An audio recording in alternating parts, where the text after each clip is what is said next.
Hello everyone, मैं doctor Arpan Gupta. I am working as a consultant of obs and gynae in R Shivam hospital Bahadurgarh. आज मैं आप सबको इस बारे में बताना चाहती हूँ कि जो हमारी प्रेगनेंसी है वो किस तरह से डिवाइड रहती है ट्राइमेस्टर वाइज में। तो प्रेगनेंसी जो हमारी है वो 3 पार्ट में डिवाइड रहती है, first trimester, second trimester and third trimester.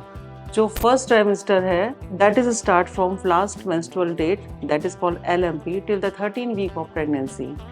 First trimester के बारे में सारे लोगों में बहुत मिथ्स होते हैं कि ये फर्स्ट ट्राइमेस्टर शुरू के 3 महीने ऐसे होते हैं कि ये बहुत रिस्की हैं। तो यस, आंसर इस बात का है कि yes and no, no also. Yes का मतलब ये है कि प्रेगनेंसी का फर्स्ट ट्राइमेस्टर रिस्की क्यों है, क्योंकि इस समय हमारे बेबी की सारी ऑर्गेनोजेनेसिस हो रही होती है, इसीलिए फर्स्ट ट्राइमेस्टर को हम रिस्की बोलते हैं। और वाई नो, क्योंकि ये फर्स्ट ट्राइमेस्टर जो है वो नेचर से डिज़ाइन है। जो नेचर से डिज़ाइन चीज़ें होती हैं वो अपने आप में फर्म होती हैं और एक बहुत ही स्ट्रांग होती हैं, इसीलिए इसका आंसर नो भी हो सकता है। तो वाई यस, क्योंकि ऑर्गेनोजेनेसिस हो रही होती है इस समय। तो फर्स्ट ट्राइमेस्टर के स्टार्ट होते ही हमें क्या करना है क्या नहीं करना है उसके बारे में आपको डिटेल में बताया जाएगा। जो फर्स्ट ट्राइमेस्टर है उसमें जैसे ही आपको प्रेगनेंसी डायग्नोज हो, you have to visit your doctor.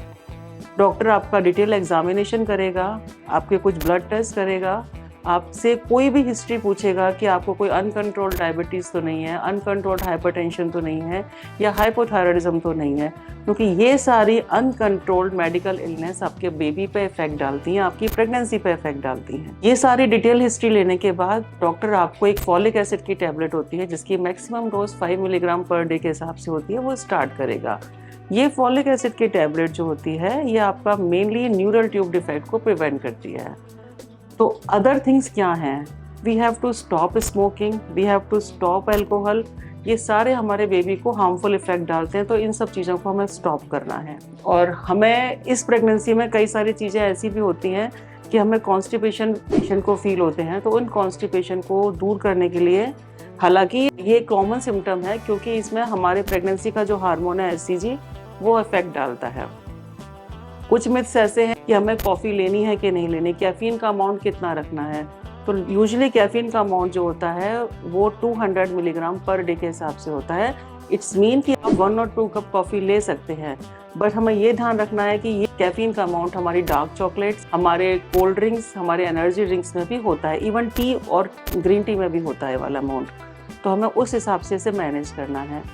अगर हमारे घर में पेट्स हैं तो हमें उन पेट्स का लिटर साफ करने में थोड़ा सा अवॉइड करना है, या तो हमें ग्लव्स पहन के करना है या हमें अवॉइड ही करना है, क्योंकि मेनली जो लिटर से होता है टॉक्सोप्लाज्मोसिस नाम का एक बेबी को इफेक्ट करने वाला वायरस है जो कि बहुत बेबी पे हार्मफुल इफेक्ट डालता है। तो हमें इस चीज़ को थोड़ा प्रिवेंट करना है, मतलब रोकना है, नहीं यूज़ करना है।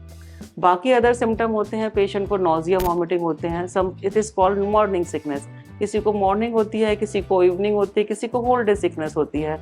तो इसके लिए ये है कि ये नॉर्मल साइन है प्रेगनेंसी का, तो you have to take some medication. इसके बाद में आप एंटासिड्स या फिर आप कोई भी नोजिया वॉमिटिंग की टैबलेट ले सकते हैं after consulting with your doctor. इसके अलावा अगर आपको इस प्रेगनेंसी में कुछ भी ऐसा एबनॉर्मल दिखे, जैसे सीवियर पेन होना लोअर एब्डोमेन या थोड़ी बहुत स्पॉटिंग होना, तो you have to consult your obstetrician, जो भी आपके नियर बाई एरिया में हो उनसे आप मिल सकते हैं, क्योंकि ये साइन डेंजर साइन होते हैं।